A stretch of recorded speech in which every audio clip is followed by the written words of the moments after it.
Top story tonight. Some going down in November. Wars, spending. There has got to be something big a-brewing. They're using geese to guard prisons in Brazil. Does Biden know what Immigration Mexico policies. is? Would you scare Joe Biden? What are we laughing at? I think Billy Mays was real. I'm a world-class skeptic. I don't know anything about Hunter Biden. I don't know who's big into cocaine and laptops. Why is that our problem? Complete, absolute incompetence. Like, who funds the news? It's a freaking inside job, man. That the entire world's a stage and everything's fake.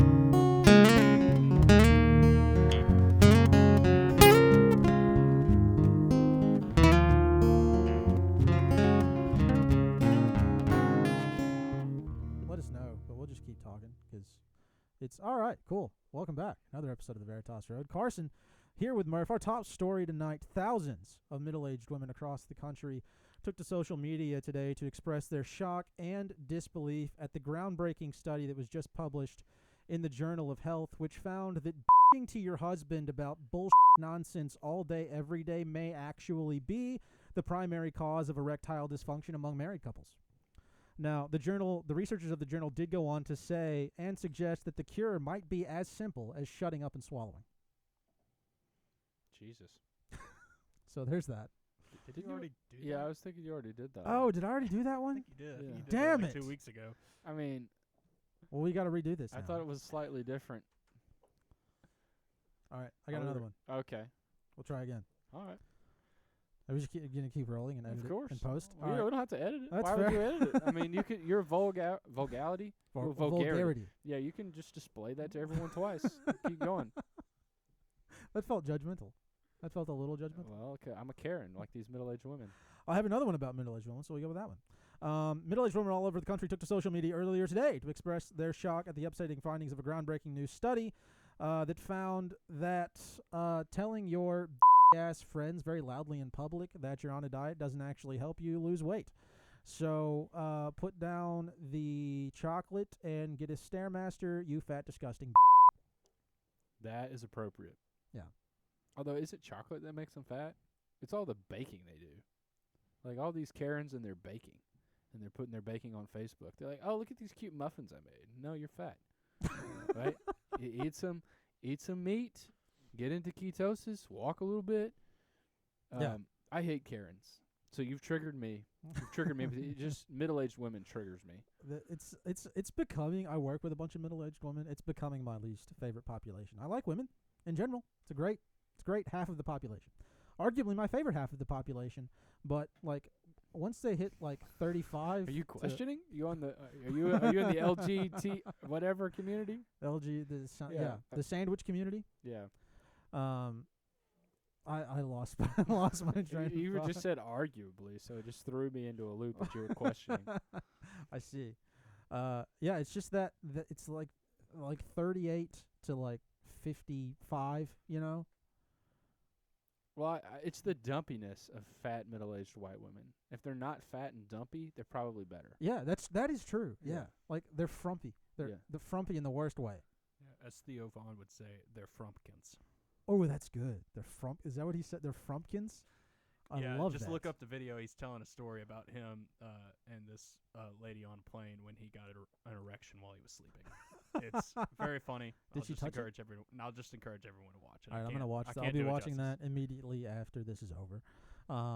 That's a great term, though, for Karens, is frumpkins. So Theo Vaughn's brilliant. I feel like we already knew he was brilliant, but that really helped. Anything else on Karens? No, I hate him. I've never seen anything Theo Vaughn related. I know he's got a weird-looking mullet. Oh, he's pretty funny. Yeah, and I know he interviewed Trump, but I'm not a big stand-up He guy. did interview Trump. I'm just not a big stand-up guy. It's just... Why don't you like stand-up comedy? It's great. I mean, it's not that I don't like it. It's just I like the highlights, you know. I don't want to sit there and listen to you talk for 45 minutes. I'll listen to your best jokes, you know. I You're guess just impatient? Is that what you're saying? Probably. That's what that sounded like. Yeah. Yeah, I'm impatient. Just Okay. like when we watch Fair stand-up enough. comedy at the lake, I'd just be like, damn, I just want to do something else, you know. Right. That's what I'm thinking in my head. But I don't say that because there's 12 other people there that are just like, you Right. know, loving it, and I don't want to be that guy. Right. Yeah. Okay, fair enough. So moving on from stand-up comedy, let's talk about the rest of the on the news this week. That's right. You always start first with your multiple. This pissed me off. Manhattan is coming up with a congestion tax. So if you drive into Manhattan, specifically, I think it's between 9 and 5 during the weekday, you will be charged $9. And they say it's to cut down on traffic for people who actually need to drive around the city. But guess who's going to be driving around the city? People that who need to drive there and probably can't afford to live in Manhattan because they're too poor, so they live in a suburb and they commute. Those are the people who are going to be driving into Manhattan. So really, you're just screwing over all the people who actually need to do the driving. Right. What's that going to do to traffic in Brooklyn and Queens, right, when they're going over those bridges? Yeah, It'll exactly. just make it 50 times worse. And there'll still be a bunch of Indians in cabs all over Manhattan. Right. So it's not solving anything. It's just the city of New York, all caps, making more money. Yeah, and guess who paid for those roads? The people of New York, right? Well, Conceptually speaking, just roll with me on this. Okay. And so now we're charging them again. Yeah. I mean, that's the government. You surprised? Well, Trump said he's gonna overturn it. He said he was gonna do something about it. What could Trump do about that? I don't know. I mean, I support Trump doing whatever he wants to about it. You know, it's hilarious. Right. You know, there'll probably be an 11 involved. If they're charging 9, Trump will do something that has to do with an 11. Maybe so. Maybe he'll overturn it on the 11th of January. Yeah, in the off hours, they're charging 2.25. Right. So I guess that's 2 nines. So there's no way to get into Manhattan without paying money by car? No, yeah, they're charging for everybody who comes into the city. Dang, dude. Yeah. So that I found very upsetting. Like, what are you going to do if they're, like,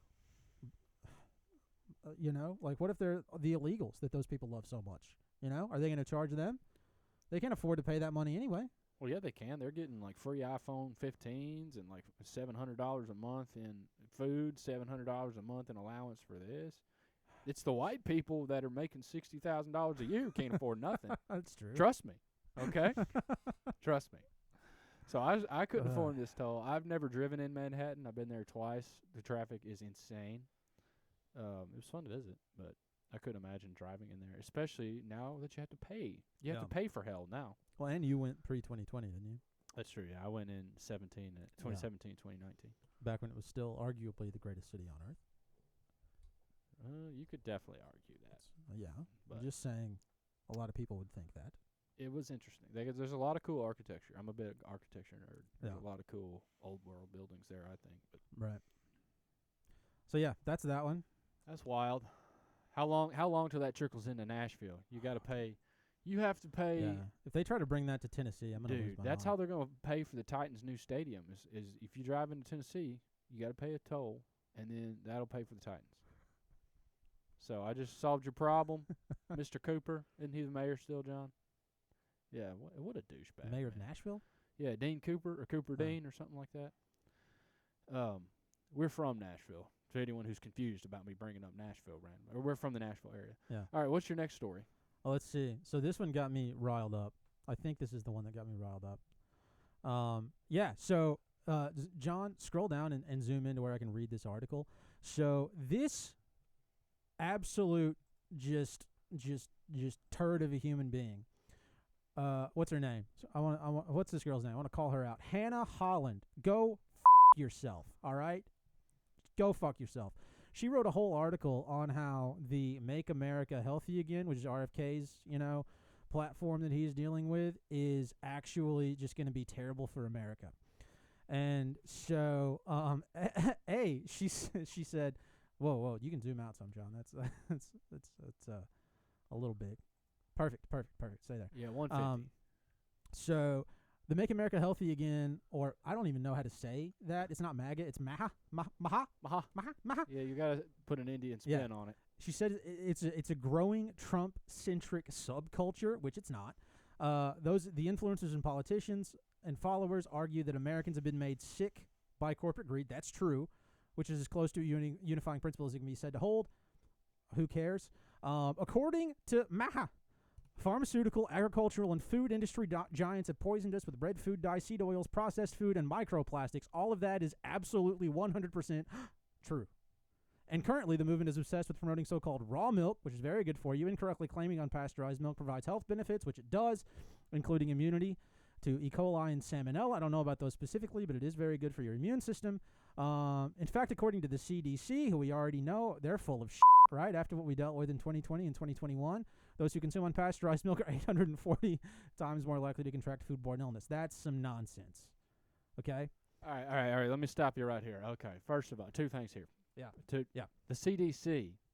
All right. Do you not think freaking Purity Dairy, and that's the only milk company I can think of off the top of my head, but do you not think there's stockholders in the CDC? Because it's a corporation. Right. Right. So they're at 840 is freaking bullcrap from whoever's paying for whatever bullcrap that they're doing. Yeah. Right, so that's bullcrap.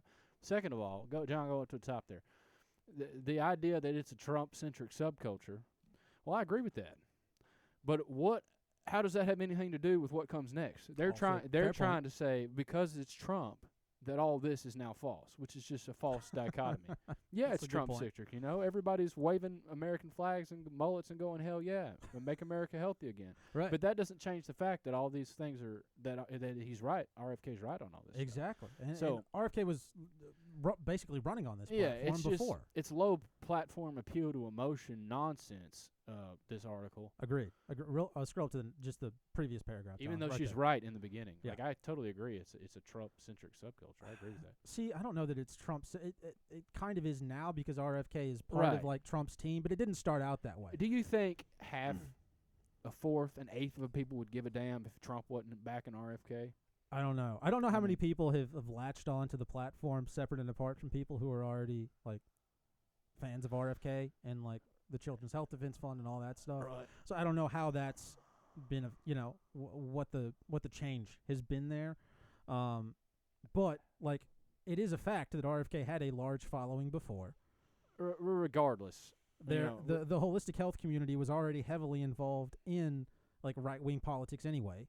So like calling it a Trump-centric movement does seem to be a little bit much for me. That's not the point.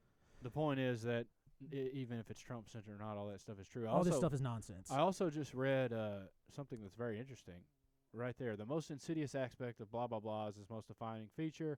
Yeah. All So right, this is what I wanted to move on But look to. what it says, though. False conspiracy theories. Yeah. So it says the most insidious aspect is arguably the most defining feature, anti-jab rhetoric.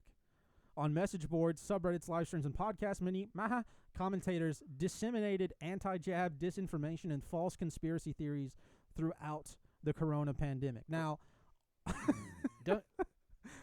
the whole world knows that's nonsense.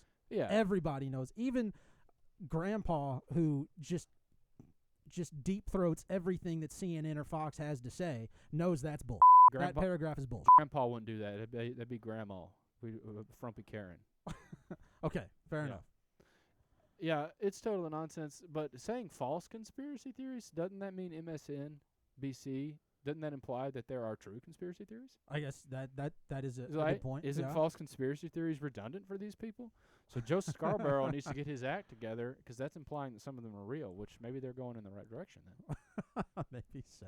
All right, scrolling on, because this article really jazzed me up. It's just a load of nonsense, dude. We can't give it that much. I mean, it's just an idiot writing this. It's just insane. Absolutely insane. But she goes on to say, on the campaign trail, Kennedy pushed several MAGA conspiracy theories and promised to end the Food and Drug Administration's aggressive suppression of ivermectin, hydroxychloroquine, vitamins, clean food, sunshine, exercise, etc. It is a verifiable fact that they tried to suppress at least two of those things. Ivermectin and hydroxychloroquine during that whole period of time were heavily suppressed. Yeah. Anybody who says they're not is full of Yeah, wasn't there like a which one's the horse pill? I heard all about it. Ivermectin. That's the horse pill that Joe Rogan got all the flack for taking. Yeah, Dr. Joe Rogan.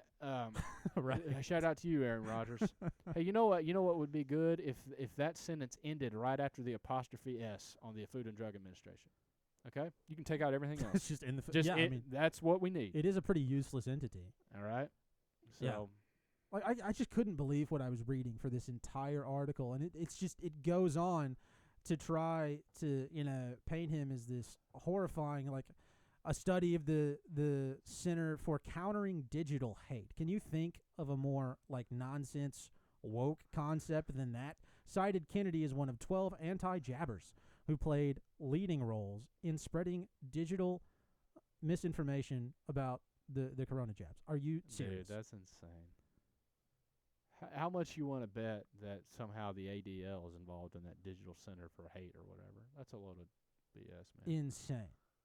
Insane. I just couldn't believe what I was reading. Who even reads this article anymore and believes it? I don't know. Like, I couldn't imagine the type of person that actually would read this, take it seriously, and then live their life based on this article. Somebody who does that has got to be just gone, as my 2-year-old son would say, gone. I mean, I would think you're right, but why else is it out there? There must be somebody reading it and thinking, "Oh, this is what I need to live my life about." To make you and I angry about it. I mean, that's a potential reason for it to be out there. And maybe that's possible, but I couldn't believe what I was reading. In reality, it's out here for the first sentence of this, just for somebody to read the headline and. That's true. I didn't even talk. We didn't know. even talk about the headline. The Make America Healthy Again movement is a threat to public health. That's the headline. Yeah. Oh, I'm outraged. Trump is public health, abortion, people in planes, black women. Oh, you know that. That's what they think. I'm pretty sure that's a direct quote from one of the paragraphs. Yeah. Yeah. Insane. Queer black women. Excuse me. Black woman is no longer good enough. You got to be a gay black woman. That's right. That's approaching diverse enough. Yeah, that's right. You add another race in there. That'll get you into a Disney Plus show. Right. You got to be indigenous somehow. You are a homosexual black woman with a Native American mother and an ambiguously brown father who doesn't have a beard and is weirdly effeminate. I feel like you're talking about someone specific. That's how you get into a Disney Plus show now. I believe that. And it's a Star Wars. Because, man, they have just ruined Star Wars. They have ruined Star Wars. That's true. Moving on to the next article. Yeah, I think before I had one start last ranting and ranting, let's. Yeah. Oh, gosh. Chuck Schumer had to confront an old clip of himself declaring Biden's decline right-wing propaganda. Chuck Schumer's still a thing? Apparently. But he tried to float the idea that Biden losing his mind, right, publicly in front of the whole nation. Don't play the video, John. There's no reason to. In front of the whole nation was right-wing propaganda. Yeah, well, that is the whole point of this article. That's what he was trying to say. I can't believe it. I can't believe Chuck Schumer is still involved in anything. Like, what? Isn't he just like an insane old demon? That's what I thought. How are people still voting for him? I thought he was dead. Yeah, man. He's one of the. Him and Gavin Newsom are just like the king lizard heads. Just terrible. Gavin Newsom is creepy. Yeah, they all are, dude. I mean, does Chuck Schumer not look like a sleazeball? He could turn into a lizard at a moment's notice? He kind of looks like a weird version of Robert De Niro. He could just be like, I need to have a forked tongue, dude. Yeah, I mean, Biden's insane. Are we sure he's not Robert De Niro? Maybe a clone. Oh, he does kind of. He looks like Robert De Niro just coming off a meth bender. And that's what. Yeah. If Robert De Niro were playing a used car salesman, that is exactly what he would look like. He would look like Chuck Schumer. Yeah. And I think that's a great place to leave that. I think so. Biden's been dead for a long time. All right, go to mine, John. This is this has been in the news, right? This guy who they're saying isn't a terrorist ran over all these people in New Orleans or something, right? So I haven't followed the story at all, but I just thought this article was extremely interesting, dude. They say he was wearing AI like augmented reality glasses. Yeah, Meta's smart glasses is what it says. Which how crazy of a technology is that? That is, yeah. Like it can live stream whatever you're looking at. It can record whatever you're looking at, upload it to the internet, all while we're that's like some like GoldenEye James Bond technology. It is, yeah. And which is wild, just to think like, number one, like if this is in the public, imagine what they have in R&D that the CIA has their hands on. They're just walking around with. Right? Probably, yeah. Like I'm sure. Like it's like 40 years ahead of whatever these glasses are, because this is just some kind of patsy, some kind of Manchurian candidate. Anybody who believes this guy was acting by himself is a lunatic. Have you looked at his name? I'm sure it was Muslim. His last name is Jabber. Oh, is it? Yeah. Is it? Oh, look at. Oh, that's Muslim. I called it. Oh God. Shamad Den Jabber. His last name was he stabbing people? Because that's perfect. Whoever made up his name for this news story, great job. Dude, is that a real picture of him? I believe so. That looks like a Allegedly. mind control patsy straight out of the CIA textbook. Are those the glasses? Yep. Look how normal they look. They do, yeah. I mean, that's Everybody's coming out with AI glasses now. Like I think it's- Oakley has some. I'm pretty sure Bose has made some. it's like, freaking like everybody's makes it's some. like Pokemon Go in your glasses. Like you can like Yeah. augment layers of reality over it, which is Right. which I mean NASA's had that technology forever. It's how they do the ISS bull crap. But it's just wild that that's like a consumer product that you can just get. And like I said, the R&D on the commercial side and what the government has is 50 years ahead of us, if not more. So I just thought that was wild that that's now coming out in the public, and it's probably going to start becoming more and more normal, this whole augmented reality crap. Yeah. And you know what meta means in Hebrew? Just to tie this in on No. it means death. Oh. Yeah. That's nice. Yeah, so just I wear like your that. wear your death glasses, and let's all get on death book. It's the feminine form of death in Hebrew. So that was my news article. Okay. Ended those on a heavy note. We're just thinking about death. So just a fact. That's insane. You should check out that story because it is interesting. I mean, I'm Like- sure it's full of conspiracies, dude. Does any big time story like this pass without of like immediate, this is fishy? There's all these other parties involved. Like everything that happens like this, the Trump assassinations. There's all kinds of this. You know, wasn't there another one around New Year's Eve, or is this just the only one? Well, there's that. There's a guy in, Tesla- in Memphis, I know. Well, there was that Tesla Cybertruck that blew Oh, up that- in Las Vegas that's what I right was thinking. outside of the Trump That's right. Hotel. That's what I was Yeah. thinking of, John. Yeah. I mean, and I'm sure that's got deep state patsy written all over it. You know, and now they're saying, I read on Drudge that the Tesla shares were falling. The future of Tesla is in doubt. No, it's not. Are you they'll be kidding me? fine. Are you kidding me? There's no way. Like, Musk has so many government contracts. it's exactly. The ridiculous. government pumps. They want these electric cars. They Yeah. want all this crap. Like, if the Tesla stock has fallen, just go buy a ton of it and it'll rebound. It's Right. just a freaking bull crap, dude. I guarantee you there's a way to overload those batteries so they'll explode. Like, Oh, yeah. probably remotely if you work for Tesla. Yeah, they can probably do it with 5G towers. Let's be real. They can probably send out X frequency at X hertz and just blow up a lithium-ion battery. That might be true. I mean, this electronic warfare is just out. That's what they're doing for Corona too. I think to make all these people sick with all the crap and the people that get on the ventilators and stuff. that was a prevailing theory. There were probably some additional factors involved. I would It's never suggest, just one thing, black and white. But I think that's the biggest thing. People that are already susceptible to that kind of vibration. Well, I you mean, know. did you see there were pictures of people during that period of time, which, what was that, like 3-4 years ago now? 5 were- years ago, almost, dude. Good heavens. Yeah, it's 2025. Oh, yeah, it is. There were pictures of people who were, like, working on because this was while they were rolling out 5G across the country. There were pictures of people working on the towers who were installing the new 5G units, and they had, I think it was, like, Corona or, like, COVID-19 written on the actual, like, Okay. piece they were installing. You need to pray to the good Father for forgiveness for saying the actual word.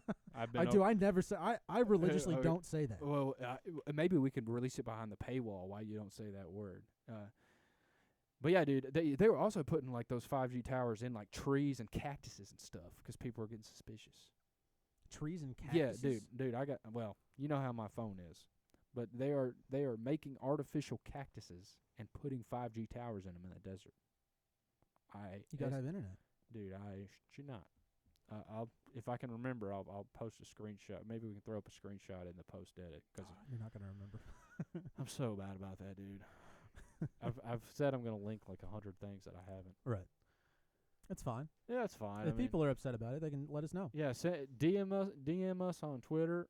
I check Twitter frequently. That's the thing that gets checked the most. Right, Yeah, right. For sure. And YouTube. YouTube second. We just have our email out there. Maybe I should put our email on That's the true. link tree. That's true. It's theveritasroad@gmail.com. Yeah. Yeah. We'll see that. So- Dude, what are we talking about tonight? You've been like teasing me. So I have, and it's And I'm probably scared. not going to be as exciting as you think it'll be. But so as you're aware, I got so high Thursday night that I couldn't see straight. Oh, I was aware. And we talked a little bit about it, but like, so I took an edible Thursday, and it was a much larger dose than I thought it would be. And I'm not like a pothead. Like I'll enjoy a little bit of for the record, legal cannabis from time to time. This was legal, actually. I bought it from a store. That's right. In the state, the great state of Tennessee. That's true. And it was stronger than I realized, and I was high out of my mind until probably like 6 o'clock the next night. And what? That's a pretty long time. It was. It felt like an eternity. You are a sensitive soul, though. I mean, you'll throw up from backer. Right. So I wonder if a normal person. Right. I Hey, didn't want to say normal, but, right. you know. It's fine. You're not gonna hurt my Yeah. feelings. It's fine. That's possible. I am really sensitive to any kind of like drug or toxin or anything like that. So, like I will throw up after 2 beers. You know. But regardless, you got mega high. But Okay, yeah, I continue. got super high, and it was one of the most interesting experiences I've ever had, because it was the closest I've ever come to having an honest to goodness, like legitimate, like psychedelic experience, psychedelic journey. And I found it was terrifying, but absolutely fascinating. And one of the things that I was thinking about during that period of time, which has, I think, been a large theme in both of our lives, and I know has been for several other people out there, because like while I was outrageously paranoid, it was almost like I was looking at my own life without like the veil of consciousness kind of making excuses for me. Does that make sense? Like, instead of being able to rationalize mistakes I had made or taking the wrong path, it was like, here it is in plain English, deal with it. And that is horrifically uncomfortable. I'm sure you've had moments like that, to think about yourself in just purely honest terms. It's very uncomfortable. Yeah, well, that doesn't happen often, dude. I mean, No, it doesn't. But yeah, take like a more objective lens and to break down your I don't even think it's conscious. Your subconscious, like, defenses of your own actions. You know. Yeah.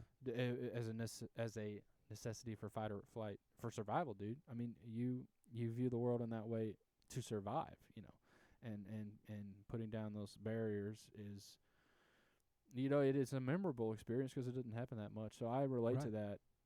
I can't say how many times has that happened in my life? I don't know, but probably when I also had a similar high experience when I took someone's advice, or took someone's suggestion very literally. That was 4 years ago almost. Yeah. He said, "Have the rest of the gummies," so I did. I had like 8 or 9, and he meant have them all for the future. And I was thinking, To take home with you. I will have them all right now. I will eat 9. It's amazing how the same words can mean 2 different things to 2 different people, you know? English is complicated. Right. It is. Yeah. So, yeah, I've been there. Right. And so, like, I think that's one of the reasons why, like, stuff like that is important, because I think that's a valuable experience. As uncomfortable as it might be, I think that, like, the vilification of psychedelics, pick your favorite, is problematic, because I think experiences like that are very important and very useful. I don't know, dude. Like, I agree that the experiences like that are very important and very useful. 100% agree with that. But, like, the whole, like, psychedelics aren't always bad thing. Like, I don't know. I am not comfortable and confident enough in myself to be able to go into that. To go into taking a psychedelic drug. Not that weed's a psychedelic drug, but to be able to know that I'm not, like, taking anything else with me, or not going to get anything out of where that was bad, like any negativeness. Did that make any sense at all? Not a ton. I just think a lot of people do that kind of stuff to escape, not in a place of security, not to go on, like, a journey of self-reflection and to go into an objective view of yourself and to shed the subconscious filters. I think a lot of people do it as an escape. And if you're doing it for that, then you can bring negative energy and negative vibration with you, and the whole thing can be bad, and you don't know what you're bringing out of those lower realms of vibration. Kind of like how Joe Rogan and Alex Jones, round 2, how they were talking about that, and how there was all these like entities of a lower level. Like, I am not confident enough in myself to know that I'm not going to interact with that. But I hear what you're saying, and I don't know. Do you have to have drugs for that kind of Well, I mean, and experiences you had? that is a good question. I think drugs are an easier way to reach those states of consciousness. But also, like, how many other things are out there that you can engage with in negative ways? You know, to say that, because like what boggles my mind is like I can't grow hemp in my backyard. You can't. It would be illegal. Okay. I can't grow, I can't grow a coca plant in my backyard. I will get arrested. That is insane to me. That concept is insane to me. Now, if I'm walking around with a kilo of cocaine, that seems like a different story, right? But I don't know, man. maybe not. I don't Like, know, man. yeah. Is your intent to sell and distribute it? Okay. Or is it just have it all myself? That's right. But the idea that we can outlaw any kind of plant, herb, anything like that seems preposterous to me. I don't think the government has any business outlawing something that grows in nature. I agree with that. So I 100% agree with that. Now, cocaine does not grow in nature. right, which is why I'm saying, Yeah. like, if I'm walking around with a kilo of cocaine, that Yeah. I can see the problem with that. But if I have a coca plant growing in my backyard, that seems fine. Yeah, that gets back to the whole like the corporate inversion of natural law, right? You've got coca versus cocaine. You've got this freaking I'm sure you can think. I'm not a drug guy. So what are some other drugs? And they're not. I mean, heroin. Poppy, yeah, poppy. That's a good one. Poppy Yeah. versus heroin, Right. et cetera, et cetera. So Yeah. yeah, 100% agree with that. Mushrooms versus um, like hardcore LSD. But I want to get back to something before we go down the drug route. Like you said, what else can bring you that experience besides drugs? And I'd like to postulate something that we read about in the Bible: fasting and self-imposed exile. Right? Could potentially bring about the exact same thing without the need of intervening drugs. Like you read about Paul when he was converted from Saul, right? Yeah. He didn't eat or drink for 3 days, and then like right after that, he like went on like a 3-year exile journey in the wilderness, where like what the heck happened to him? What was he doing? And he came back a completely different person, Right. and like was 100% mission focused. Maybe he took drugs in that time frame. That was going to be my yeah. But we don't know if he did or not. That's the thing. But Jesus is himself, his 40-day fast in the wilderness, and his encounters with Satan and his triumph thereof. Okay, so I don't know. That's something we definitely don't do enough of, and potentially has the same results. Yeah, I think the question there that you alluded to is were there drugs involved in those journeys into the wilderness, right? And a lot of times those are in a lot of like older cultures. Like if you're going to make a journey into the wilderness, you're probably on peyote or something, right? Yeah, And definitely in like Native American culture. I don't know. Well, enough I mean, about it spans past Native American culture. I don't like know in- enough about the Near East and Muslim drug culture. I don't. Me either, but I know like in Native American culture it's a thing, in African culture it's a thing, in like Aboriginal culture in Australia it's a thing. It was a thing, I know, in like certain parts of Germany and in Europe. Like it's a thing in many places. There's white people drug. I'm serious yeah, right now. yeah, 100%. What 100%. was their drug journey? So there are mushrooms that grow in those northerly regions, like Okay. the Christmas-headed mushrooms. Okay. You can get high as off those. The mushrooms that you and I are more familiar with hearing people talk about. I've never done mushrooms, but the mushrooms we're more familiar with people talking about grow in cow poop after a rain. I think I knew that. Psilocybin mushrooms, Yeah. and so it's prevalent in areas where it rains and they have livestock. Well, that would be Europe. So okay. So yeah, it was very prevalent in those areas for a long time. And so one of the things I have wondered, especially biblically, is a lot of the things you read about in the Bible. And personally, I wouldn't think this would take anything away from them, but they sound like massive drug trips. Read Ezekiel. Like it sounds like they were high out of their minds, or at least on some kind of psychedelic journey. And maybe there weren't drugs involved. Maybe there were. But my thought process would be it was probably something that occurred naturally, not some kind of highly Yeah. refined thing that you would see now, like on the street. Well, they allegedly didn't have highly refined things in that time period anyway. Right. But my only question with that, Ezekiel seeing the wheel within the wheel within the wheel, and like all of John's revelations on Right. Patmos. That was the other thing I was thinking of. Moses in the burning bush.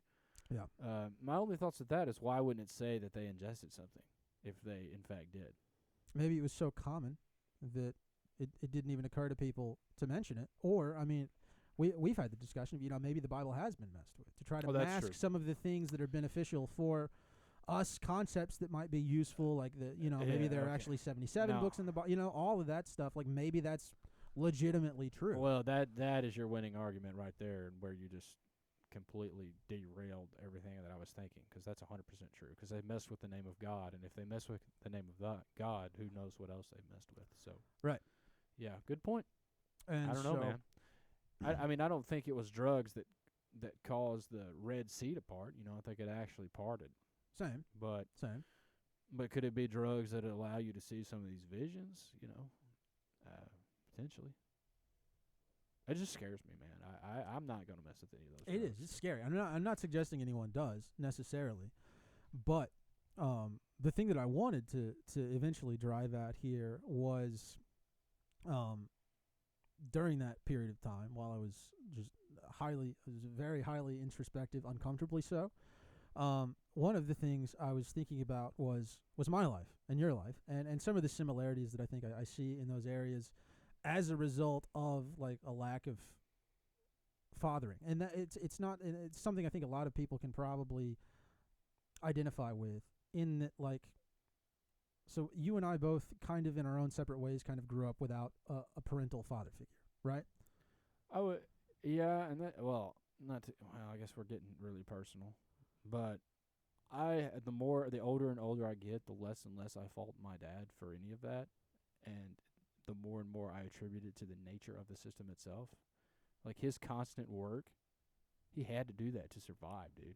And maybe that's true. Be that as it may, though, right? Like, Yeah. I know I didn't grow up with a father figure in my life, and to a large, and I don't want to put words in your mouth, but to a large degree, it sounds like you may not have either. Is that a fair? And if this is too personal, we can move on to something else. Well, no, I like my opinions have changed about this over the years a lot. I would say, yeah, but it's not like in a victim way and to blame my dad for anything way. Like No, it's and just the that's- nature of what is happening to the modern family, dude. Right. Like I think it's a whole lot more than just me, as I realize now. Yeah. As dads can't spend as much time with their kids due to the nature of them having to work, and when they come home and they're so tired from work, they just want to escape for just a little bit. Like, Right. Like Yeah, anything, no, I wholeheartedly anything agree. that I used to may have like blamed my dad for or whatever, when I was like 19 through 25. Sure. I've realized as I've gotten a whole heck of a lot older that no, my dad's not perfect, and yeah, he did screw up some, but man, the dude was just trying to survive. He's just trying to make it, and I love and respect my dad, even though we have massive differences in opinion. But continue. Okay. Well, then maybe this will not be applicable to you. But one of the things that I considered was, like, I think, at least for me, and again, I don't want to put words in your mouth, but like I personally have not, like, I haven't found myself driving towards the areas of life that I want to drive toward. Or in the areas that I would like to find myself. And one of the things that I considered, and I'm 31 now, so I'm not attempting to play the victim mentality, but one of the things that I thought was fascinating about that concept, because I would say, anything that I'm dealing with currently, like, it's whatever place I'm in, it's my own at this point. 31, it's not anybody's fault. But one of the things that I thought was interesting is, like, there's this whole idea that a father should conceptually, at least when you're in the family unit, right, should create a safe environment for the family, right? Right. What does that safe environment allow a child to do? Is that a rhetorical question you asking me? Like, What do you think? What do you think that safe? You're a Well, father now. yeah, What do you dude, think that as allows a father, your child to do when you make a safe place for your kid to exist in? be able to express himself no matter what, right? And know that no matter what he says or feels or experiences, that he's not gonna get rejected because of that, right? Now that doesn't mean he ain't gonna get reprimanded and like attempt to show him the right direction, but to be able to like hang it all out there and know that you will not be rejected for your experiences, right? That makes sense. That's what I want to do for my son. Now, am I perfect at that? Absolutely heck not. And I'm sure I'm going to screw up a lot of the way. But I know that's what I want. I mean, I want my son to feel like he can come to me for anything. Yeah. Right? You know, even if he screwed up colossally, and that doesn't mean there's not going to be consequences, right? But consequences, suffering consequences, and suffering like rejections because of what you experience are two different things. Right. You know, and that's kind of my biggest thing. And also to be able to like choose your own path, right? Like, what do I expect of you? To treat people well, to treat people like Jesus would treat them, right? As to what you want to become, that's a journey that, yeah, I have my ideas as to what I want my son to be, but I can't force him to be that. I can just show him the right way, and me and my son are different, you know. We're different people too, so it's not like he's an exact clone of me. You know, he's 50% me, 50% his mom, and 100% himself. So, so I don't know, just giving him space to become himself. I think that is an answer that makes a great deal of sense, especially in regards to your child. And one of the things that you said that I want to hit on is like the idea of him moving forward in life, right, and going out and being kind to other people. But past that, like, I think when you create a safe, healthy home environment for a child, that allows them the ability to then go out and do and take risks and try and attempt things and try to build a life for themselves, right? Because at the end of the day, you know you have some kind of safety net at home. You know, hey, dad's got it. You know, hey, dad's, you know, and it's also to push your kid, you know, and say, hey, go out and take risks and be scared. I think you've got this, you know? And that is one thing that I think is sorely missing, not just in, you know, my own personal life, but in a lot of people's lives. I'm not seeing that in the family system anymore at all. I think it's one of the big reasons why we see a lot of people living at home at 34, you know, and never moving out, never going and doing anything. I think it's because dad didn't create a safe environment at home, because either he's a piece of or he's working all the time, or he's drinking all the time, or whatever he happens to be doing. And hey, mom's got to work too, so she's not around to do any nurturing. Yeah, dude. Right? And so then you have kids who, and at first, you know, at 18, 19, it's probably no fault of their own, right? They're just out of the house. They're trying to figure themselves out, and that's fine. But then you start to end up with these kids who are still living at home at 25, 26 and scared to take risks because they didn't feel safe when they were younger, and now what the hell else are they going to do? They're going to move back home. And yeah, the economic landscape doesn't help at all with that, right? But that degradation of the ability of parents to parent has led to a generation of people who it seems like aren't really doing anything real. Yeah. That was well said, man. I mean, what do I say to that? I agree, man. It's I think the biggest thing is just the two working parents.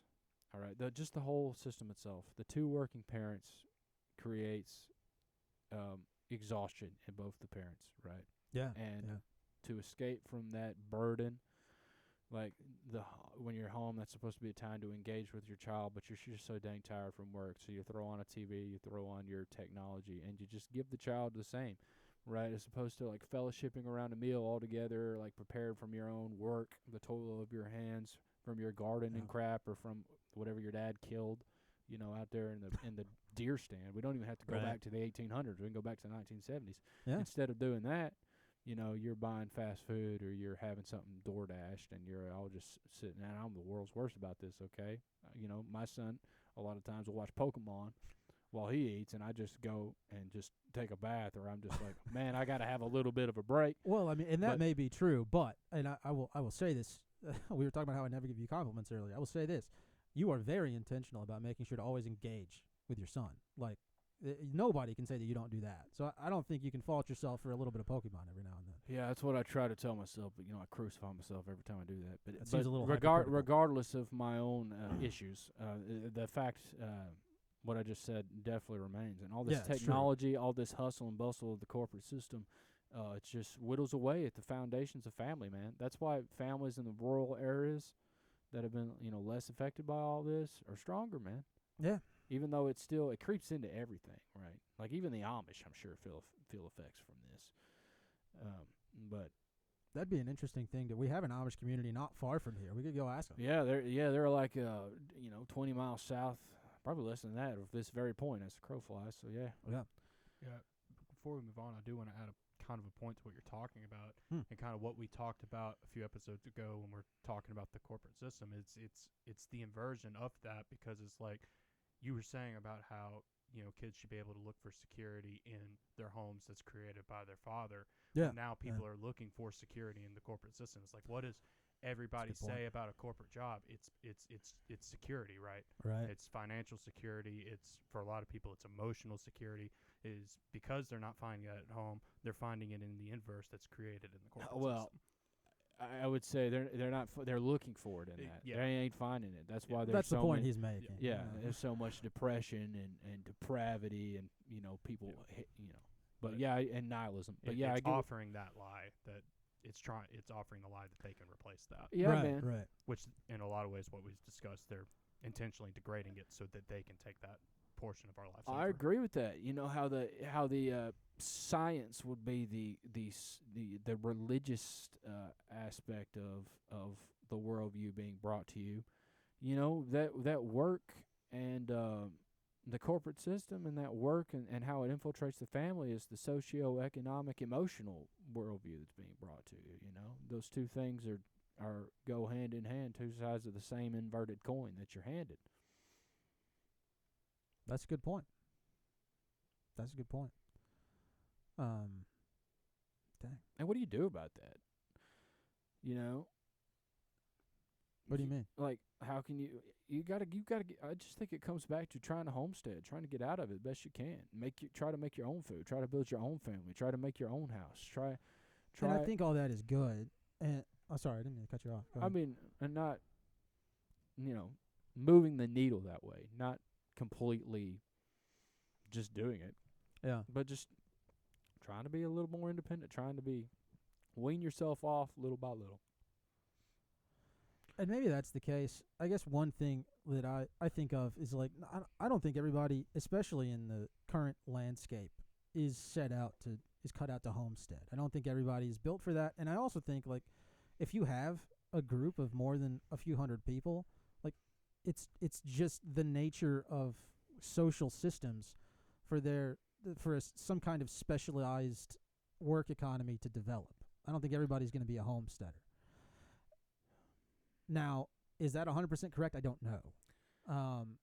But like there are going to be doctors and scholars and those kinds of people. They're going to exist if you have a group of people that's, X amount of people large, I think. And so to suggest that everybody go out and homestead, I think is perhaps a little too far down that path. Can I push back against that a little bit? I'm not saying you're completely wrong, but what did God do when people started gathering together, man? They built a tower. They were gathering together. He freaking knocked that thing down and scattered them abroad. I think the centralization of people is honestly, like, if we're going 100% biblical perspective, an attempt to escape the two things that God bound on us. Hey, you're going to toil for your food, and it's going to hurt when you're pushing this kid out. What do we do when we centralize together? We got freaking gigantic corporations making all our fake food for us, and we got epidurals out the wazoo. We can just numb your whole bottom, and you don't know what the heck's happening. We can put you under, do a C-section, and you're like, what the heck's happened? That's not to minimize any women's experience in childbirth, but just, the point I'm making. Yeah, no, I get it. I don't know. I the more and more older and older I grow, the more and more I realize centralization is bad. Well, I'm not even suggesting centralization. I'm just talking about specialization in large groups of people. Which requires centralization, don't you think? Not necessarily.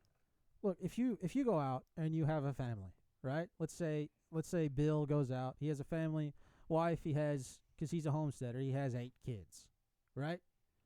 Half of those kids, at least, are probably going to move away, but at least 2 of them are going to stick around, right? So we got Bill, his wife, 2 kids, their spouses. They're going to have, let's say they decide to be, they're going to have more and more kids. And so you're going to end up with this increasingly dense population Yeah, over that's time, assuming people are, as you want to say, fruitful and multiply. Right. And so, given like an increasing population density, I think it is only natural to expect some kind of specialization. John's going to be good at tanning hides, you know. Fred's going to be a really great blacksmith. Brenda's a fantastic weaver, you know. Yeah. There's going to be economic specialization that's going to come up. Now, obviously, we're dealing with a more modern version of it here, and it's not like I think homesteading is a bad thing. A huge fan. Would love to do it myself. I'm just saying I don't know that that's for everybody. Well, maybe it's not, but a huge thing that you're the difference in the main difference in your example and what's going on in the modern world is the medium exchange. I'm serious, dude. Well, Right. That is true. I'm 100% That serious. is true. That's what they've inverted, and that's how they've screwed us. Like, you know, if Bill's out there tanning hides, and what did you say? Monica's out there sewing crap. Whatever. Okay, they're going to change. You know, they're going to be like, hey, we both don't have. You know, I've used this story. Ultimately, they're going to exchange gold, right, for Something of 'cause that's- intrinsic value. right. That's what they're going to come upon for their trading and their goods. And even if a city develops, that's what they're going to be doing. Right. What they've done is they've taken all our gold and they've given us nonsense, and we work for our allowance, and they've inverted everything of value. So that's comparing apples to oranges. Well, and so maybe that's what happened with that the big centralization you're talking about. Yeah, so I would kind of offer maybe, as you're saying, is homesteading is like the biggest way to break free of that. I would say a more practical step is just localizing, right? Because what the system does is it destroys your local community. It's like, right, when you're buying your food, if you're not growing it yourself, if you're buying it, you're going to Kroger, you're going to Walmart, right? And you're buying it from the system. Yeah, that's true. It's like one way to break that, go to your local farmer's market.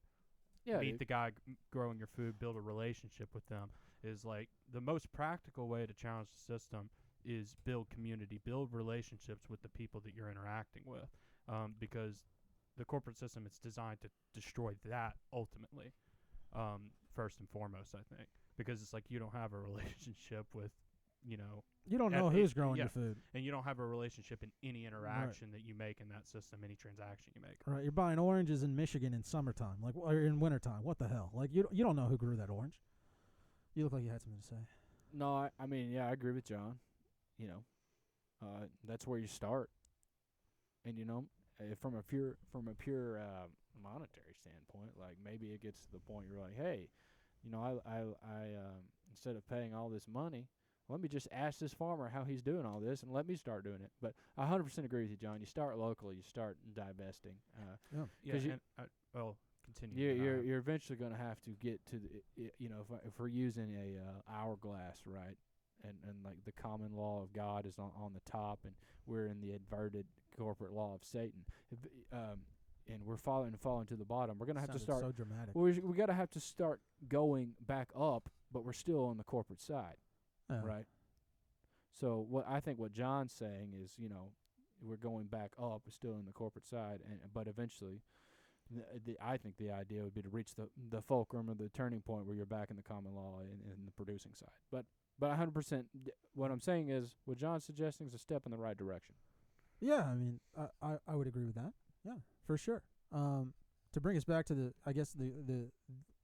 greater discussion at large, that is something that the lack of solid family units makes even more difficult. Oh yeah.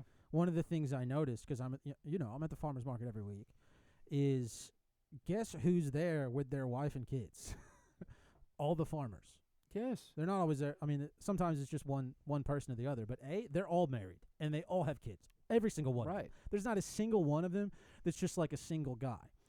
And one of the things, to I guess get back to the greater narrative at large, and I don't know if this is something you want to ever continue doing, but I like the idea of like maybe an occasional check-in on the pod with where we're at in our lives. Oh, Anyway. yeah. No, I like it. We haven't had one of those really Yeah, since and I since think- the early episodes that have been Right. banished. Right, exactly. Right. And so I think doing that from time to time would be good. So we should do that. Yeah. But one of the things that hit me, I've never been a guy who wanted to I've never been a commitment guy That's very true. ever. Very true. I can name you multiple women right now that would agree with that, I appreciate that. but I'm not going to name them. Thank you.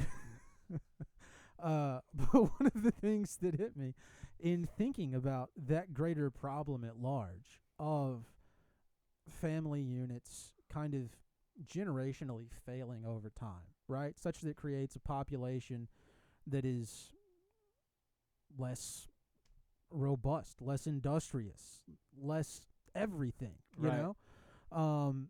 Is like one of the things that hit me is like, well, damn it, Carson, like you need to put yourself in a position where like you're comfortable with the idea of marriage, and that's never been something I ever wanted to do. But I'm starting to look at that whole concept is like how one can fully develop as a man or as a woman. Heck yeah, man. Like that is how it happens. And I know you're not his biggest fan, but I happened to listen to, after I had that thought, I happened to listen to a pod that Jordan Peterson was on. Like that's one of the big things he espouses is like that is where That's one of the big things he says. The man doesn't espouse too much. You can't nail him down. Oh my gosh. But that's one of his big tenets is like that's where some of the full development of a person happens is when you marry your life to another person. And so like that was a big moment for me. And the reason I want to bring it up here is because I don't think I'm the only person who's not been interested in commitment. Like I think there are so many people. It's such a big thing now. All these people. Well, we talked about it earlier. All these. I just want to travel. All these girls who just want to travel. All these guys who are just interested in playing whatever video game is out that week. Let me give you the stereotypical girl from a Hinge dating app. This year, all right, I'm 27. I'm 28. Okay. And I'm a white girl. I like coffee, and this year I want to travel more. Every single one of them say that. Okay.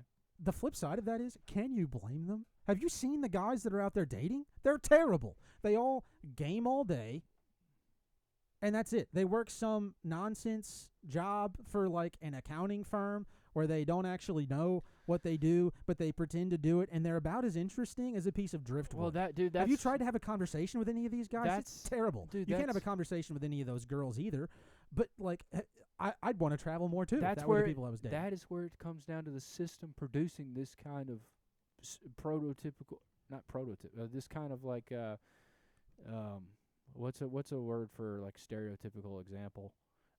That's the word for it. Well, those two words. Right Anyway, there. this kind of like template, for the person that comes out of the system where everyone's the same. That's what it produces, man. And that's its end goal, is to create some kind of like, basically you can predict everyone's personalities, you can predict everyone's goals, you can predict everyone's life path, you can predict everyone's desires. That's what it does. Right. Okay? And that's what, people who don't meet each other and get married, right? Like that, it's basically the leftovers. But this, I'm serious. And I'm one of them, okay? Me too. Not that we're, I also want to say one more thing about how you're, getting married. And everybody at the farmer's market is married and has kids and doesn't do anything by themselves. I mean, just think about that from a biblical perspective, right? Like everybody, you're out, you have strong families. Those are the most powerful and most righteous people in the Bible, right? It's people who are like Abraham's family, freaking Noah's family, the idea of like patriarchal, strong family groups in a Israel. Right, in an agricultural / decentralized wilderness setting. Okay, think about where and you were saying, families get, as they get, more and more, they get less productive, less. I never said they get less productive. You said something to that effect, but if they're doing less of good things, I did not. You said something to that effect, but it doesn't matter. You may have interpreted it. Whatever. It doesn't matter. We can go back and roll the tape. But like, as people become more centralized, what are the most wicked places in the Bible? Freaking cities, man. Cities. Sodom and Gomorrah, Babylon, Assyria. People become, and they probably started out as families, all right? But they become huge and conglomerate. The more people that get into one space, the more morality suffers and decay happens, and cities breed moral failure. In the same way that cities from a sky-high view look like cancer under a microscope, man. When they conglomerate, morality decays. It's just how it is. The most righteous people are in the Bible and in the modern times are out in the country, doing their thing, living under common law. I even think city states, even that is a place of, like in ancient times, a place of sexual deviancy and massive. Just look at Paul writing to Corinth, right? And that was nothing compared to what we have now, dude. I mean, you were talking about New York City. I mean, dude, Right. New York City would make Babylon look like freaking the country church from down the road in Hickman County, right? I'm serious. You make a compelling point there, and I don't know that I disagree with it. The only thing that I would say is just like it might be a little easy to throw the baby out with the bathwater there, to suggest that just population density in and of itself is the problem. I'd have to think about that and look into it more to really come up with it. But you make a compelling argument. Well, it definitely is not the solution. Yeah, I think it's more population density, in my view, always causes more forced interactions in a way. Is like when you're in a city, is like you're kind of forced to interact with a bunch of different people. Is like you're forced to interact with, the one food provider that's there that's importing all the food. You're forced to interact with the one person providing water, one person providing all these utilities. It's like when you get out of population density, your interactions become a lot more voluntary. And voluntary interactions create a more productive society, creates a more moral society. That'd be and more something polite interesting to look society. into, is the difference between like the nature of voluntary and involuntary interactions, because I don't know if what you're saying is true or false. It is an interesting concept, though. Very much so. I don't know. But I think the idea of I think what you're saying is very compelling, and I don't know. Maybe. But I would be hard pressed to suggest that population density alone is the problem in cases like that. There's a whole mess of other stuff that could have been at play, I don't especially know, man. in the Bible. Maybe those cities were full of the Nephilim. Yeah. Maybe they were full of who knows. Name me one righteous city, man. Can't. Yeah, exactly. Yeah, I got nothing there. They're literal cancer cells. Anybody who hadn't researched that, look I into know that. that Zach Bush article, which I mean he Dude, also makes a good point. No, dude, the geometry is a ton of is massively important, man. We talked about it with Amber, the geometry of and the structure of the very buildings you're in affects your energy. All of it shapes the ether in your environment. Oh, yeah, there's some beautiful buildings in cities. That's true, but that So, gets I mean- that gets into to who was ruling the city in the past. That's a whole Tartarian thing. That is, yeah, Yeah. it is, and so Which to your hard to point, know. is a potential variable right. that's not 100% in what I say. And again to your point, Jesus rules from a heavenly city, they say. Right. So who knows? I just know here on earth, God said be fruitful, multiply, spread out over the earth. Best people in the Bible were spreading out all over the earth. Right, and the nature of like the family structure today makes that about as difficult as it can be. Oh yeah, and what are they coming after the most? Okay, what is the corporate system? We see this in our own county. God bless Murray County. They're coming after the farms. They're coming after the people that have been here since 1875 with the farm on 31. Right. These big developers from New York City, from California, they're coming in here with their gigantic bank money, and they're making these poor white people offers they can't refuse. Right? You living in a ranch house from 1965, and you're like, we'll give you $3 million for your 55 acres. Well, and not to be not to be you, but how are they able to do that? How was who able to do what? How are the corporations able to do that? Oh, it's called the bank. The capital bank. T, capital B when you Yeah. go back far enough. That's Yeah. why I say we're 100. What year? 2025. That's why I say we're like 114 years too late. But Yeah. but that's a whole different topic. That's what they're coming after. They're coming after the last remnants of that, man. They're wanting everybody in high density housing. They're wanting everybody on their United States dollar, and that's it. I mean, they want it's just terrible what is happening to the farms in this county, and it's just so big. There's so much land. There's so much old influence that it's like slowly inflating. Right, it'll inflate here, it'll inflate there. That's why What people. do you mean slowly inflating? That didn't Like make they're sense. slowly rooting it all out. The debt's slowly inflating. That's why, because okay. they've accomplished their goal basically in California. That's why all these people are coming here. Right. Okay, and Yeah. this place They're is fleeing to Right. the smaller cities. right. And that's why it's getting so insane here. And Yeah. when it gets so insane here, we'll be like, well, dang, we got to go to Mississippi, And in 2058, Mississippi will be having the same problem we're having. right. That's my point. But continue. So skip the rush and move to Mexico or somewhere. Right. I mean, that's fair. That is fair, and you're right. A lot of these old farmers they're selling and moving away because when you're offered, 10 times what you thought your farm was worth, Right. you're gonna take it. And not only that, dude. Not only that, you take people who live up in Port Royal, for example. Their property tax, if they're in the city of Spring Hill and Murray County, and if they own 20 acres or more, their property tax has gotten so outrageous. They're Yeah. living on Social Security and maybe a pension they had from 1985. They can't even afford to pay their freaking property taxes Right. and all their bills combined. So what you're going to do? You're going to take the offer for the farm, and they're going to go to some giant developer. They're going to put apartments on there, and you're just going to take your cash and go twiddle your thumbs. You're going to move to Linden, or you're going to move to You're gonna move. Right. Yeah, and before we move on, it's one other thing is like, right, they're destroying the, passing it on to the generation, because what's happening is like these farmers' kids, they're going to college, they're going to get a corporate job, they don't want to farm anymore, so it's like they're That's a good they're point. taking up the next generation to hand the farm down to. Yeah. That's So another when you good get point. when you get too old to manage your farm anymore, you don't have any kids to give it to. Might as well just sell it to the bank for a shitload of money and just be done with it. John, That is an excellent point. I don't John. want to dox anybody, but you know who I'm thinking of, Captain Chungus himself, and his father's 110-acre farm. I mean, that's exactly what's going to happen with that. Been in Yeah. their family for over 100 years. It's heartbreaking, but that is you're right. That is what we're seeing a ton of. Is like the big developers are coming in, they're buying the farms, and guess what? Little Timmy, he wants something better for himself. He wants to go to college. Dude, how much propaganda is that?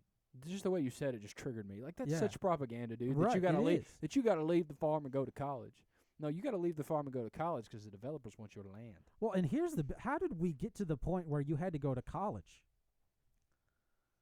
Well, they made it freaking hard to farm with the corporate. I mean, there is some truth to that propaganda. It's freaking hard because of all these subsidies and all the chemicals. Well, and all yeah, and that's true. But forget that for a second. Like, that is why is that the only place you can learn? Because college is in my opinion, college is the way that they destroy communal learning, because it's like, back in the day, kind of before colleges were prevalent, it's like, how did you adopt a trade? It's like you got an apprenticeship, you built Right. a very strong relationship with somebody who's been doing some type of job or whatever for a long time, and they taught you how to do that. Now you just will go to some centralized college. You won't build a relationship with anybody who's teaching you anything, and it's destroying that relationship learning that used to exist. That's fair. That's why I have an increasingly large amount of respect for tradespeople. I don't think I'm cut out to be Yeah. one. I'm kind of a but I have a large amount of respect for them. Even that's been corporatized, but it's It definitely has, yeah. It's definitely more real than the private liberal arts colleges. Right. And And to put my conspiracy hat on, you looked at the logos and the coats of arms of all these colleges. no, It's a cult as hell, every one of them, dude. And they all wear these robes, and these like, have you seen the the robes? robes are weird. And they're speaking. They have like these maces, and they're all speaking in freaking Yeah. Latin. It It's is all very a cult, strange. dude. It all comes from the occult Masonic influence, and they have no idea what they're doing. They'll just call it tradition. right. They Go have to- no idea what the heck they're doing. That's very true. Okay. Even they That's do it very at true. Freed, where we went to college. They're all putting on these robes and looking like the Pope. Yeah. And we're like, why are we doing this? Well, because we did it last year. and last year they say, well, because we did it the year before that. And they have all these go to a graduation where not just people are graduating with their bachelor's degrees, but like graduate and doctoral degrees. They've got capes on I know. and all these I know. cords I know. and, like you said, maces. So much weird. That has I'm saying that has a cult and ultimately satanic origins. All right, and I know that makes me sound like an insane conspiracy theorist. And But- well, you're right. None of these people have any clue what those are for. No one, not a single person wearing them, has any idea what they put on that morning at all. It's just they just do it because it's like important and we're doing social status and all this crap. When in reality it has a way older, way deeper, way darker meaning. I think, right? And all of it is an inversion. You can become a scholar yourself through discipline and discernment. You don't have to go to college. Yeah, and that is another thing that not to pull us back to this narrative, but like that is another thing I thought of while I was losing my mind is the lack of discipline that I see not just in myself but in a lot of people who like didn't necessarily have like a particularly strong father figure in their lives. And Can't tell you how much that worries me in doing that to my own son. But continue. like and not to be the guy who compares himself to people. I try not to be that. But like I look around at other people around me and a lot of the people I know who have I might as well have grown up without a dad. But a lot of the people who've had fathers who either weren't pieces of right, or who are still alive, like the people I know have like stuck with one thing, made it to a particular point. Okay, fine, great, good for you. And maybe that thing's not for me, but you stuck with it. You're here. I've never done that. I've never even considered the fact that I didn't have the discipline to do that, or hadn't developed the discipline to do. Not something anybody would give me, but like that I wasn't. I don't know. Wasn't enforcing whatever term you want to give it. Like I does that make sense? Well, it made sense until about the last 10 seconds. When you just kind of petered out.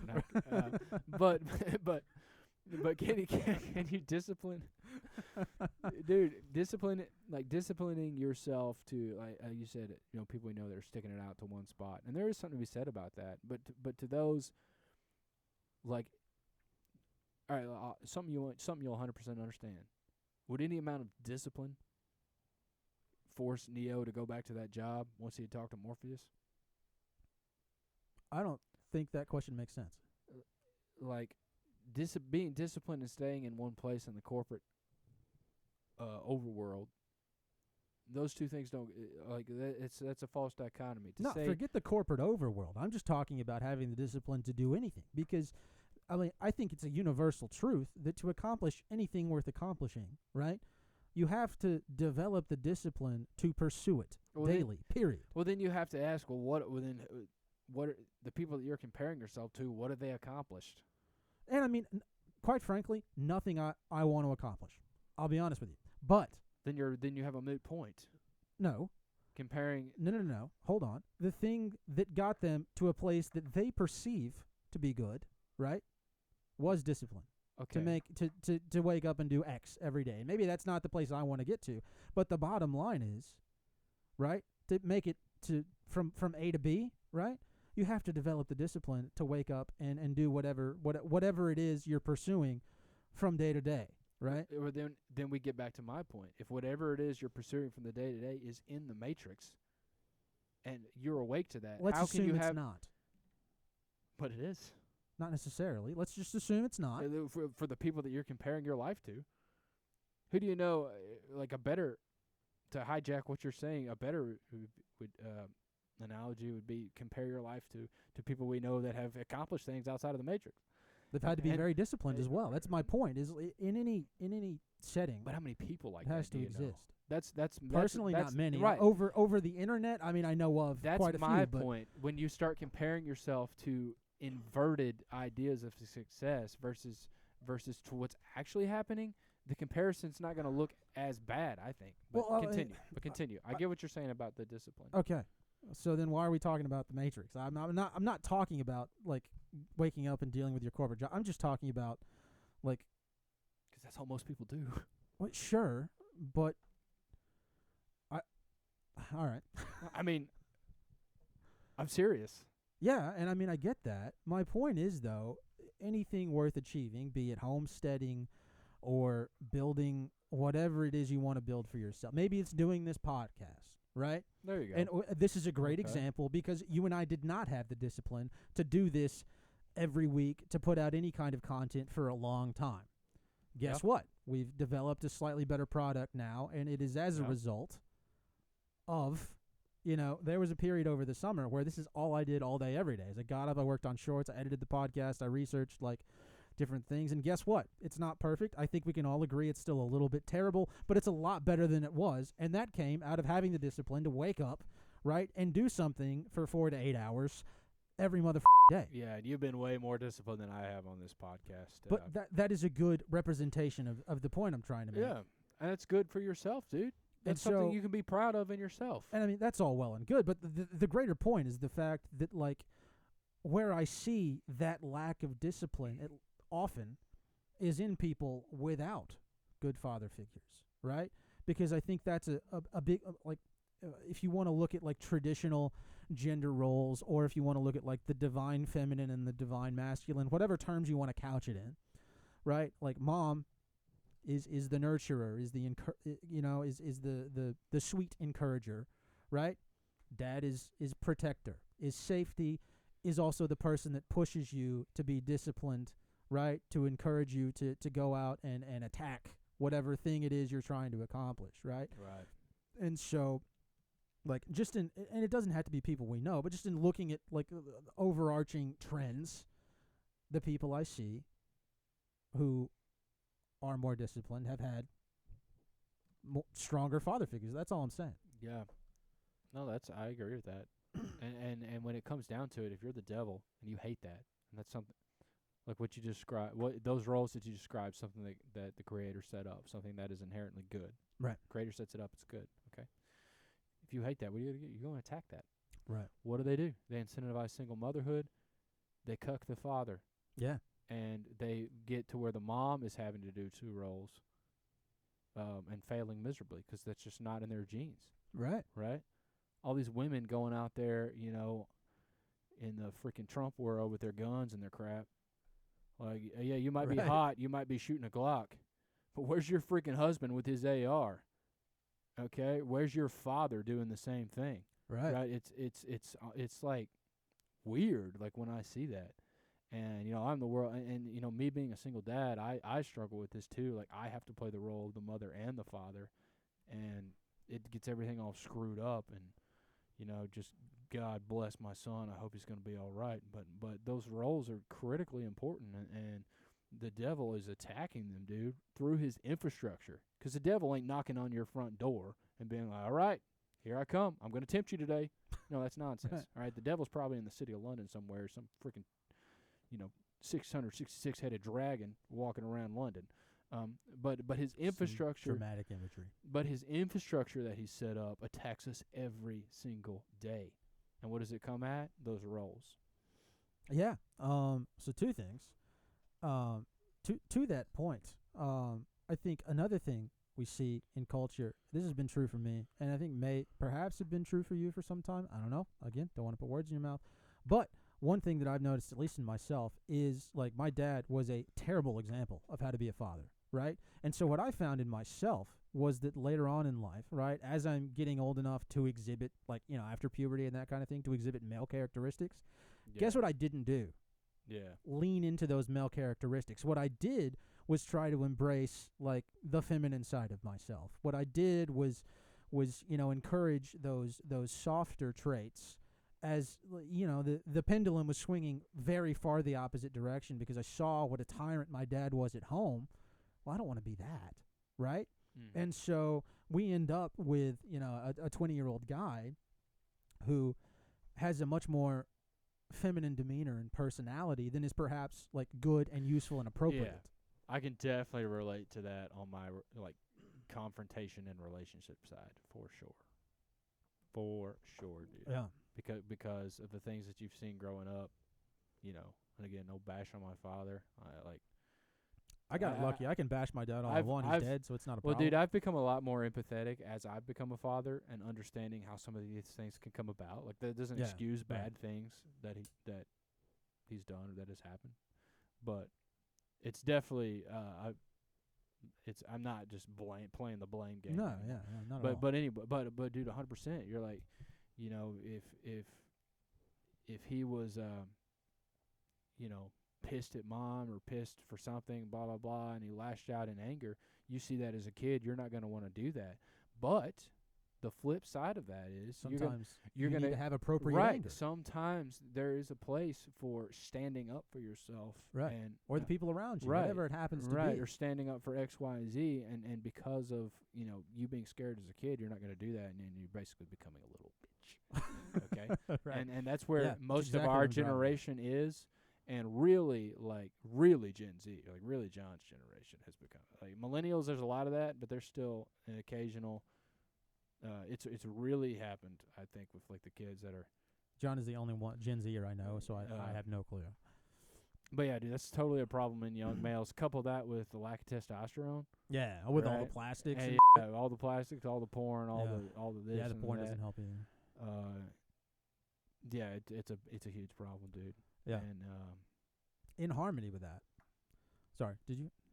no, I was just starting a rant, so go before I start ranting. No, please start your rant. No, I wrote it down, so I'll remember. It would have been mostly incoherent with no point. So in harmony with what? In harmony with that concept.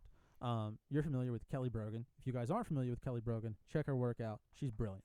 But you were talking about how like important those masculine and feminine roles are for raising a child, and how much like mom needs dad and vice versa. Yeah. Right.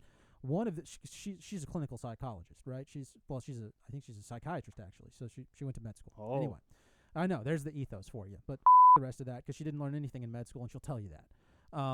One of the things she talks about now is how she, as a woman, right? Because she grew up, it's kind of the inverse of my experience at least. She grew up like in New York from a family of immigrants. So she was expected to be a high achiever because mom and dad came to America to try to, get something better for the kids.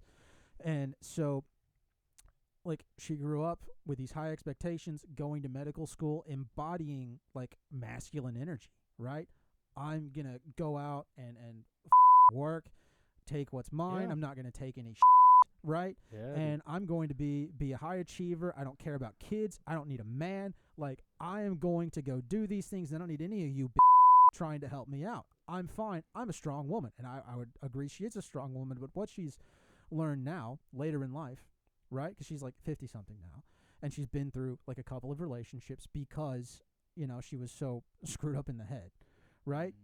Is like her appreciation. And she does a podcast. I think it's on the Higher Self, where she was a guest. I cannot recommend people go check that out more. Where she really beautifully illustrates like the feminine need for the masculine, Yes. and the way she's learned to like the plumber that comes and fixes her house, right? The joy that she gets from that guy coming and fixing her but also the immense pleasure and joy he gets from simply her appreciation of him as a man who's coming and taking care of things for her. Who are the strongest It's women? dude? incredible. Who are the strongest women? Wives. Okay? They're the strongest, most spiritual, most morally right women are freaking wives. Who are the strongest men? Husbands, fathers. They go hand in hand. God designed it that way. It's in freaking Genesis 2 or Genesis 2. No, it might be Genesis 1. Where two would become one flesh and blah, blah, blah, that verse. I think that's Genesis. It's early on. I think It's that's somewhere in Genesis there. 1. That's from the foundation of the world. God made Eve for Adam. I mean, the idea that obviously you can exist separately, okay? But the idea that it's optimal, pure satanic propaganda. One is built for the other, right? Positive ions and negative ions combine to create this that has a function, right? That's what it is, right? Sun and the moon go together and work in the sky to make it beautiful. I mean, it's the idea that you can't have one without the other. You just can't. Yeah, no. For I what is good. wholeheartedly For agree. what is good. Yeah, and I think that's where like modern feminism has really over men and women across the world. Oh, Like, yeah. it has absolutely destroyed like the ability for a lot of people to build healthy relationships. Yeah. And it's straight out of the Communist Manifesto, dude. Karl Marx is like, hey, what's the best way to take control? Take the fathers out of the picture, make the state their father. Yeah. That's it, and then you can control the population. Right. But people are told now that, like, you know, if you want to hold the door open for a woman, or if you let a guy hold the door open for you, or whatever, like, that is inappropriate. Dude, You are a okay. strong woman. You be a feminist man. You treat that woman like she's a man. Beat her Okay, ass like listen. she's a man. Okay, Listen. go fight that. That's the propaganda. out Listen, okay, that only blue-haired lesbians from Seattle believe that. there. Okay? That's true, but they're the loudest ones. No, that's the real problem is the propaganda that all these women go to college and get corporate jobs. That's the real propaganda that no one wants to hear, okay? that is the Spec- uncomfortable conversation. Right, especially white women, you know, who are like going to school. That is the propaganda, women in the workforce. Well- I'm serious. I know that sounds sexist. I And know that sounds hateful. I know that sounds bigoted. Look, But you ask the people, Right. the women that have lived life and experienced the most. Yeah. They're gonna say, "Hey, I'm happiest when I am a mother raising my family." And I think, I agree with you. I think the fine distinction there is between can and should. Yeah. Women are 100% capable of doing all those things. College, whatever go do whatever you want. But should you? But that's the propaganda. And I think that's the question you're asking. That's the propaganda, because the propaganda is they should. I'm going to That's get wrecked for saying that. that's what gives you worth. That's what makes you, strong. That's what makes you independent.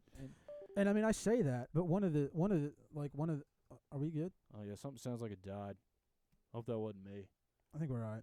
Oh, it's OBS. I mean, OBS we're ain't still up. going. I mean, think it was a lot something of the- computer. A lot of my favorite people are like highly educated professional women. Like my sister is working on her doctorate right now. My counselor in college was like a master's or doctorate level counselor. Like some of the women I have personally have the best relationship with are like highly educated professional women. So where do you think that falls into the picture? Because it makes sense. Like all of the women I know who go on to be mothers. Actually, I can think of a friend I had who was like going out into the workforce to become something. I can't remember. We have maybe an artist. I think that's what she was going for. You know what I'm talking about? Oh yeah. But Yeah, I I know who saw you're her talking about a while back at a funeral, and like we talked a little bit, and she's like, "You're not." She looked at me. She's married now. And she's like, "You're not going to believe it," because she's more or less has been a feminist for most of her life. You're not going to believe it, but there's nothing I love more than being a mother. Yeah, dude. And I was like, well, hot damn. I guess that's not with me, so congratulations. But, like, I was totally blown away and shocked, but also super happy for. Like, that's amazing that you found something that you can be that passionate about. But, again, some of my favorite people are professional women, so I don't know where that falls in that landscape because, like, I think that has value too. I don't want to say like women don't go to college, don't go out and pursue. Because I'll be honest with you, I find girls who like just want to hang out at home very dull. I completely separate intellectual curiosity and that desire. I do not lump them together. And I will go full Andrew Tate, okay? Women in college, you're wasting your time. Is that what he said? I'm sure that's what he would say. I mean, men in college are wasting your time too. But That's also true. but if somebody has to go through the corporate system to survive, it's 100% better to be a man and do it. I mean, Fair enough. and I'm saying that based off pure feeling, like pure Intuition? Intuition, yeah. But it's all screwed up. But yeah, the happiest women that I know, the women I respect the most, like the nicest, most selfless, most awesome people that I know in church, who have been married for 50 years, Right. and who are just saints. You know, people like my grandma. Homemakers. Well, and to the point you're trying to make, I've met kind of two categories of like the housewife mom. They're the women who take their kids to school and don't play an active role in the development of the children, and who like watch soap operas all day till their asshole husband comes home, Yeah. who's already unhappy, and then she at him, and then they're both unhappy, and then they go to sleep after the kids watch 6 hours of television, and then everybody wakes up pissed off at the world again. Carson, Right? you're describing the 1990s. That does not exist anymore. But what do you mean? That housewife mom who did that in the 90s got to work now. Well, there's still moms out there who do that. They're getting less and less. You got to be married to a doctor. All right. Continue. Anyway, I also know moms who take an active role in their children's education, their children's development. Like there was one woman I knew back in Jackson when I was bartending, who like there was not a day where she wasn't taking her kids to a museum, or they weren't out in the forest hiking, or like she was doing different like experiments with them, like what have you. Like she was always doing something with her kids, and she's one of the smartest women I've ever met. She was absolutely brilliant, and like that was an impressive woman. Yeah, completely intimidated by her, absolutely incredible human being. And so like there's the housewife that I'm bored by, and then there's mom who is an absolute superhuman person. Dude, that housewife that you're bored by, freaking 90s propaganda. It's I'm serious. It's nothing more than propaganda. Are you saying they don't exist? Because I know several. No, they certainly exist. I'm saying that the idea that that's the prototype, that's the stereotype that you have, is propaganda and a product of the commercial system. Well, I mean, it's for sure a product of the commercial system. Like, how do you think we got to the point where you order DoorDash, or like your kids watch TikToks all night? Like all that's part of the corporate system. When I think of the stereotypical awesome housewife, I think of like that girl from the Elliott Homestead. That's a stay-at-home mom. I don't know, but she's an just look it up on YouTube. But she's an absolute badass, man. Yeah. It's like a Renaissance man, but in woman form, and can juggle 500 things at once. Can right. multitask. It's like a computer. Okay, women like that are like computers. Like I can do one thing at a time, but they can be like, I have this program up, I have this program up, and this program up, and this program up, and I'm doing all of them at the same time. It's a very eloquent analogy. And if I looked at it, I would shut down because I can, But there's that's a very good point. I know you got to respect that. It's amazing, and in concert with that, like the same thing is true about men who are husbands. Like they need that woman there to become the best version of themselves. Right. I know a lot of guys who turn into pieces of shit after they got married, but I know several guys who have become absolute badasses after getting married to the right girl. Oh, no. And I'm like, I am nowhere near that stage of development in my life because I don't have that person. Right. It's healthy people. Two healthy people. You've got 1 + 1, and when they're together, it equals 3. Man, it's synergy, man. You know, and the system creates unhealthy people, and unhealthy people getting together creates more cancer. But under common law and healthiness, heck yeah, man. Heck yeah. I mean, I couldn't agree more. That's what I want in my life and what I'm working towards. All right. Anything else? I feel like that's a good place to stop. You guys? Yeah, no, that's a good time. I like the introspective, episodes every once in a while. Yeah. And I wasn't trying to deflect on you on the father thing. Because definitely my dad had a lot of things that were bad that I disagree with. And well, sure, yeah. And a lot, but I do have a new appreciation for him after being a father and after like learning a lot of just what the system doesn't excuse his actions by any means, but it makes them a lot more understandable and easier to forgive. Well, I mean, it's easy to play the blame game when you're 19, 20. Yeah. Like, it's easy to blame all of your issues on mom and dad. And the fact is, like, once you reach a certain age, might be 13, might be 20, but like it's time to stop blaming mom and dad. Take responsibility for your own shit. The only caveat that I will give to that is it helps to understand people to know where they're coming from. And that's why I think things like that are important, is you have to understand yourself and your past and other people in their past to really understand where they're at, what's going on, and where they're headed. Yeah, and the nature of why things are the way they are, man. Yeah. We are working in a satanic system. It is inhuman. It is designed by something that is an enemy of you. And people are caught up in that, and it's understandable as to why they do what they do. Doesn't make it right, but it makes it a lot easier to forgive when you understand the nature of the beast. And that's huge. One of the things that I don't see a ton of in like the truth community at large, compassion. That's fair, but it's also not to sound double think, but it's fair yet unfair. Because the fair is, a lot of these people don't have any idea what's happening. Okay, but at the same time, we are awake. We've seen the same thing 500 times. Why haven't they? And at what point does God harden their hearts? Is a Pharaoh situation. It's a good question, but at the end of the day, you don't know. I don't know. No, and so you have to, the default needs to be, I think, not pity, and not enabling, but a compassion and understanding for the fact that, you were brainwashed like that for a long time, too. What did it take to pull you out of that, padded white room you existed in? For most people, it was severe trauma. Oh, yeah. No, I agree with you, man. I agree with you. The only issue, the only problem is we are given an example of someone who had all the opportunities and chose to squander them. And that example, Sci-Fi in The Matrix. You know what happened to him? He got eaten alive and betrayed everyone he loved. Okay. So I'm just saying, there comes a point where you have to shake the dust off your feet.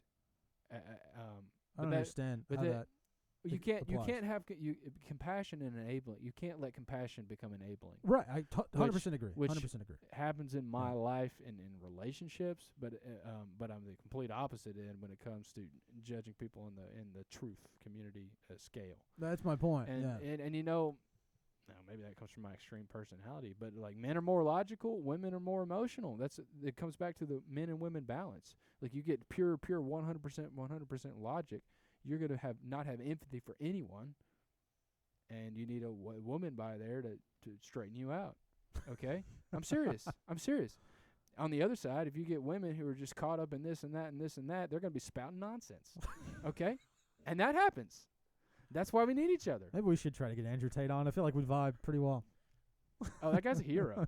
Okay, he's a straight up hero. Okay. Was he trafficking? Was he trafficking women? I massively disagree with that.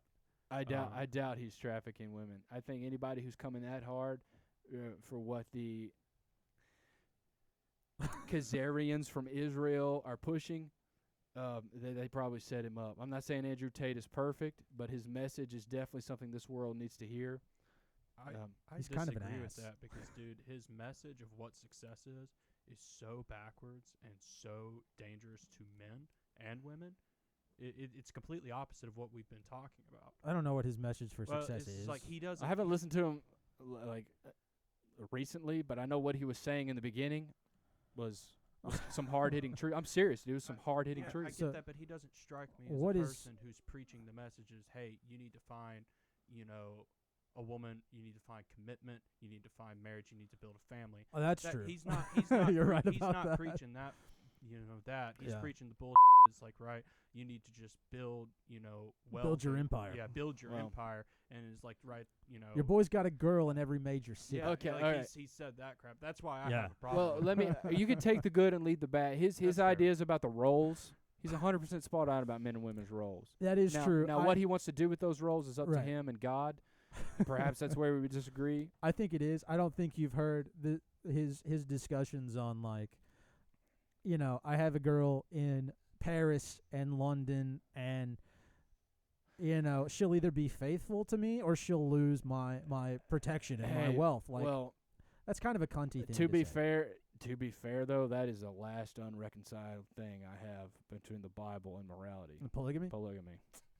I don't have an answer to that one. That's a tough one, man, and I don't know that that's a subject we should broach today. I'm no. not prepared for that. Dude, we got to end this podcast. But I'm just saying, all the other ones that I had throughout the course of my life and research have been broken with the whole Romans 13. Yeah. You got to submit to the government. Right. You do. There is no government. Had in existence since 1871. We get it. The evil God wiping out all innocent people. Well, no, they're actually human hybrids. He's killing giant babies.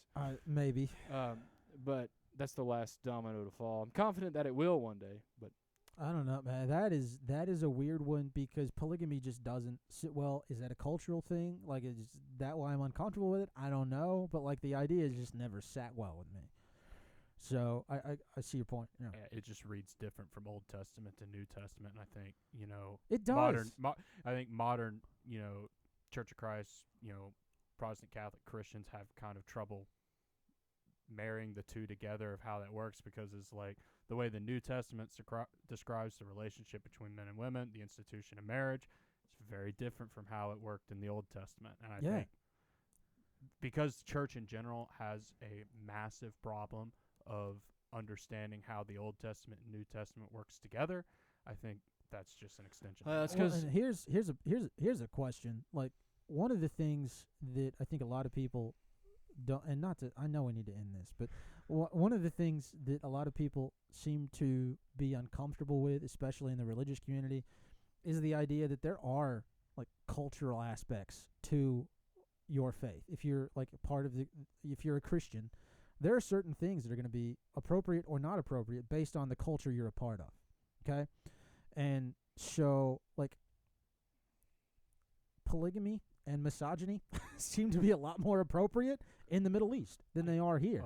And so I can't help but wonder if that is perhaps a reason why it seems to be more acceptable in like an Old Testament environment where there is a lot of polygamy versus a New Testament environment which has a lot more like Greco-Roman influence, And I don't know, that's just a thought. Yeah. I mean, that's a good point, because you do see cultural arguments in the Bible all the time. Yeah. It's like Paul, like the To argument. the Jew I became a Jew, to the Greek I became a Greek. And the argument like Paul makes when he's talking about women's roles in church is completely cultural. And it's like, right, what he says is the word he uses is shameful.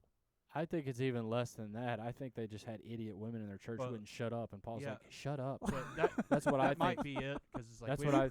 that might be it. That's possible. We yeah. don't have the entire exchange of Corinthians. It's like, right, it's a letter responding to a letter responding to a letter. Right. And we don't have 2 or 3 of those letters. But the word he uses in Corinthians is, it is shameful. And that's indicating that it's culturally shameful. Right. In the broader Corinth culture. Well, which is much different than our culture, where it's you're allowed to show your hair in public, ladies. Guess what? That's nice. Sure, there's cultural stuff and this and that, but I think everything's, at the end of the day, you have to get into an objective standard, and the only way to do that is with more and more information. And I think we're missing a ton of information from the Bible. I think that's true. That also plays into it. Yeah. Because I don't know, translation-wise, what the heck was going on? What is a concubine? What is a wife in all their culture? What is righteousness in their culture? They were for sure banging banging a bunch of. I agree with that. Some I agree fun with alliteration for you. I just don't know. I know more information will bring it to light, and I like what Andrew Tate We should says. have ended this earlier. Says about men and women's roles. I don't condone anything he says about banging multiple women and all that stuff. Men should be men and women should be women. That was his early on message. Yeah. And maybe they killed him and cloned him after he started preaching that. I mean, I think he was saying that too early on. I don't think that changed. You just heard the stuff that was geared towards your algorithm and Instagram. Like, I think that's probably. Oh, what then happened. thank you, Zuckerberg, Mr. Robot. So, all right. Well, this has been fun. Yeah, we'll see you next week. Catch you guys on next.